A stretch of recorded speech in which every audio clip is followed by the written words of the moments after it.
Hello students, Begusarai GS academy आज geography के class में आपका स्वागत करता है। आज आपके सामने ज्योग्राफी का, पर्यावरण का और बायो का एक महत्वपूर्ण अध्याय वन्य जीव संरक्षण के बारे में आपको जानकारी दी जाएगी, जो ग्रुप डी से लेकर यूपीएससी के एग्जाम तक, यहाँ तक कि नीट में भी इससे कुछ क्वेश्चन पूछे जाते हैं।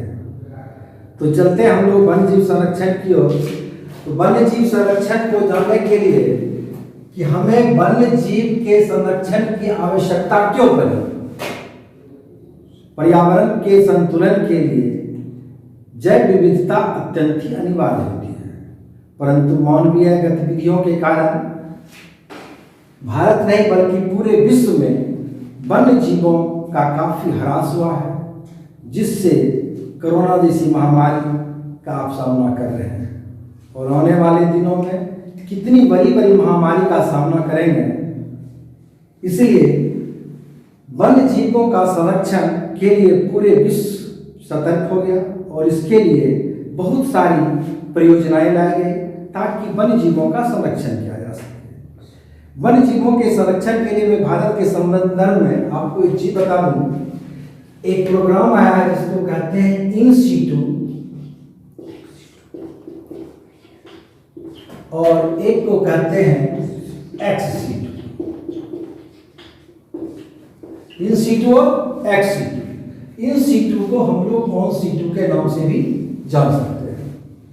ये क्या है? इन सीटू और एक्स सीटू में ये दिखाया गया है कि वन्य जीवों को उनके ही प्राकृतिक आवास में संरक्षण प्रदान किया जाए, उसको बोलते हैं इन सीटू।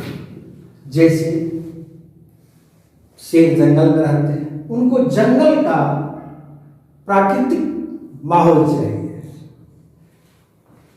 एक्स सीटू की बात करें तो एक्स सीटू का मतलब है कि उनके प्राकृतिक आवास से बाहर कृत्रिम रूप से उनको संरक्षण प्रदान किया जाए। जैसे पिंजरे में बंद पक्षी, जैसे हम पिंजरे में बंद करके जाते हैं, यहाँ भी उनको हम संरक्षण देते हैं, परंतु एक्स सीटू है। और इन सीटू उनको अपने ही परिवेश में, अपने ही प्राकृतिक पर्यावरण में संरक्षण दिया जाता है। समान भाषा में आप समझ सकते हैं इन दोनों में अंतर, जैसे घर वाली और बाहर वाली। जैसे घर वाली को हम लोग जितनी स्वतंत्रता और सुविधा के साथ रखते हैं, उतनी स्वतंत्रता और सुविधा के साथ हम बाहर वाली को नहीं रख सकते, परंतु दोनों को ही संरक्षण प्रदान किया जाता है। अब है कि इन सीटू में क्या क्या आएगा। इन सीटू में आएगा जैसे राष्ट्रीय उद्यान,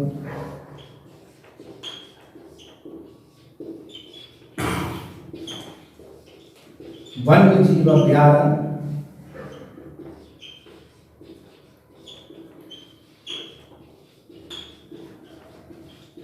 और जैव मंडल। जैव मंडल वैसे एक पवित्र वन भी आते हैं, परंतु हमें ये तीन चीज जानना जरूरी है: राष्ट्रीय उद्यान, वन्य जीव अभ्यारण्य और जैव मंडल। इसके संरक्षण के लिए कई एक परियोजना भी लाई गई। जैसे यहां देखिए, जैसे पहली परियोजना बनी वन्य जीव अभ्यारण्य। वन्य जीव संरक्षण अधिनियम 1972 में लाया गया। फिर उसी वर्ष शेर परियोजना 1972 में लाया गया। उसी वर्ष बाघ परियोजना 1973 में लाया गया।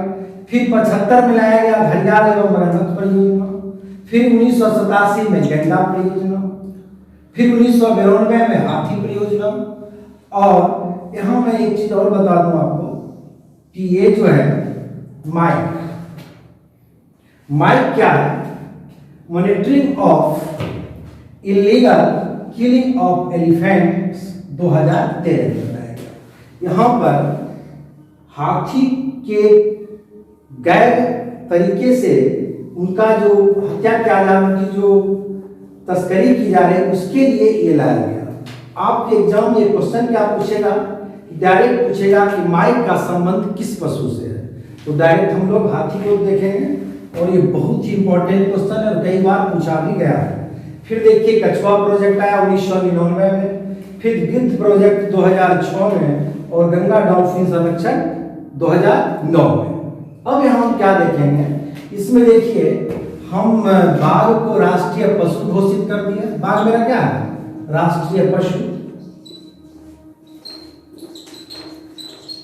फिर देखो हाथी मेरा क्या है, विरासत पशु, राष्ट्रीय विरासत पशु।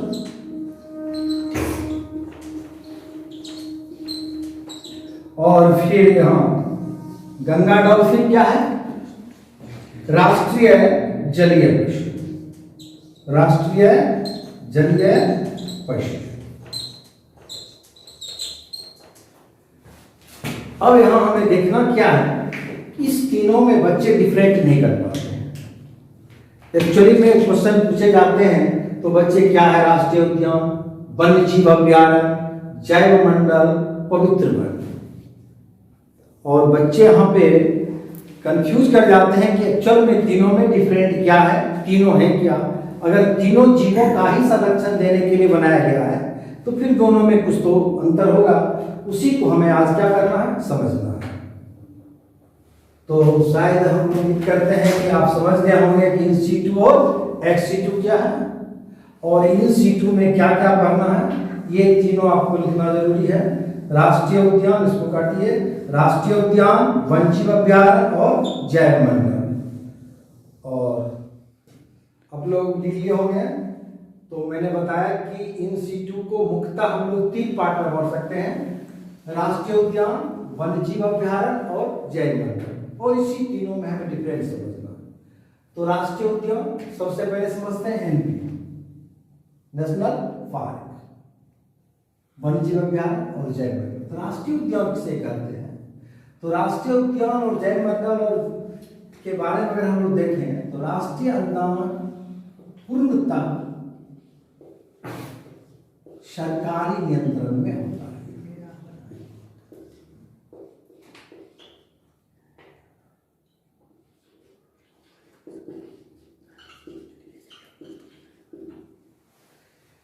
जैव मंडल भी पूर्णतः सरकारी है।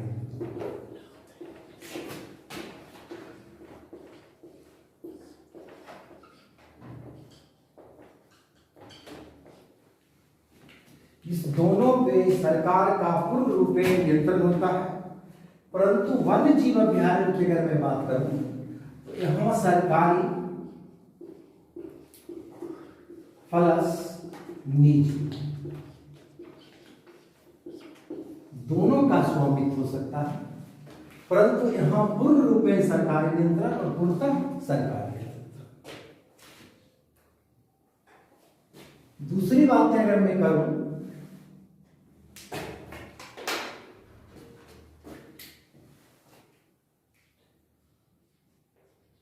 इसकी सीमा निश्चित होती है।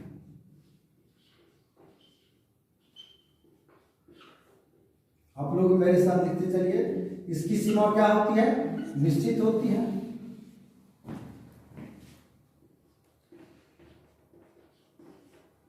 इसकी सीमा निश्चित नहीं,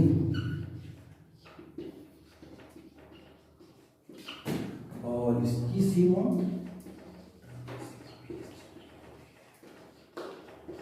लगभग निश्चित है।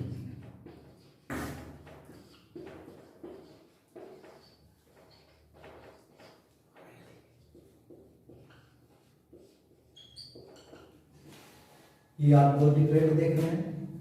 तीसरी बात इसमें हमें क्या देखना है कि मैं एक चीज आपको बताऊं समझने के दृष्टिकोण से, कि अगर मैं कहूं तो ये राष्ट्रीय उद्यान और वन्य जीव अभ्यारण्य, हम मान लें कि राष्ट्रीय उद्यान जो है सो एक अनमैरिड गर्ल है और वन्य जीव अभ्यारण्य जो है सो मैनेज कर रहे हैं। अगर इसको हम समझ तो आप ये देख रहे हैं, तो इसको समझने के लिए थोड़ा ये डिफिकल्ट रहेगा। डिफिकल्ट को मैं आसान करने का प्रयास कर रहा हूं कि आप इसे मान लो अनमैरिड गर्ल और इसको मान लो मैरिड गर्ल। जैसे अनमैरिड गर्ल पूर्णतः अपने परिवार के नियंत्रण करती है, यानी यह पूर्णतः सरकारी नियंत्रण। इसको छूना मना है, 440 वोल्ट। इसको छूना क्या है? मना है।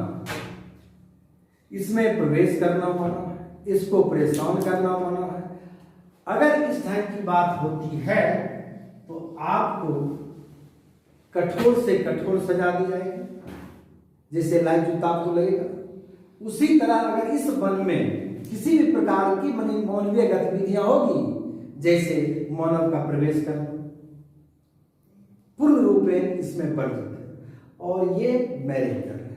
मैरिज गर्ल जब हो जाती है तो वहां पर सरकार की अनुमति से, यानी शादी एक क्या है? अनुमति है। सरकार की अनुमति से उस वन में आप जा सकते हैं, कुछ उपयोग कर सकते हैं। सेम उसी तरह से ये राष्ट्रीय उद्यान और वन्य जीव अभ्यारण्य है। यहाँ मानवीय प्रवेश या मानवीय गतिविधि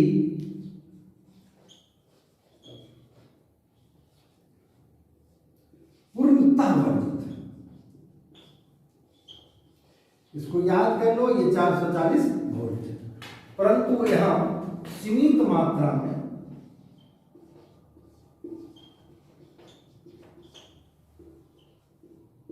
मानवीय गतिविधि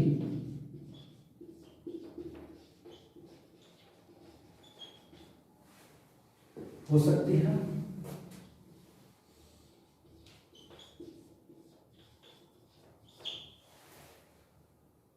यहां पूर्णतः मानवीय गतिविधि क्या है? वर्जित है। किसी भी कीमत पर इस वन में किसी को भी प्रवेश करने के लिए नहीं दिया जाएगा। और यहाँ पे सीमित मात्रा में मानवीय गतिविधियां हो सकती है। आप जा सकते हैं वन के अंदर, कुछ पकी लकड़ियां काट सकते हैं, पशु भी चरा सकते हैं, परंतु वहां पर आप पशु की शिकार नहीं कर सकते। एक चीज और, यहां पर किसी विशेष चीज को संरक्षण दिया जाता है।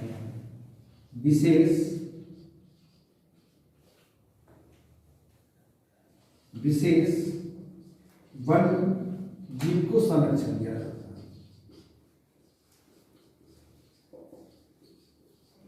और यहां पर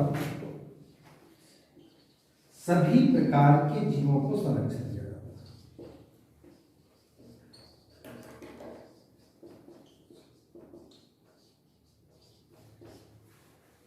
विशेष प्रकार के वन्य जीव को संरक्षण दिया जाएगा और यहां सभी प्रकार के जीवों को संरक्षण प्रदान किया जाएगा। ठीक, तो समझ में आई कि यह पूर्णतः क्या है? सरकारी नियंत्रण में है और इस पर सरकारी और निजी दोनों के द्वारा ये वन्य जीव अभ्यारण्य बनाए जा सकते हैं। इसकी सीमा निश्चित होती है, इसकी सीमा निश्चित नहीं होती है। मानवीय गतिविधि पूर्णतः वर्जित है और यहाँ सीमित मात्रा में होती मानवीय गतिविधियां हो सकती है। इसमें विशेष वन्य जीव को संरक्षण दिया जाएगा और इसमें सभी प्रकार के जीवों को संरक्षण दिया जाता है। ये इसमें अंतर है।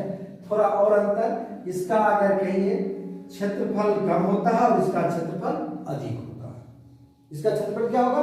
कम होगा और इसका क्षेत्रफल अधिक होगा। इसके बारे में अब मैं आपको थोड़ी सी विशेष जानकारी देने जा रहा हूं।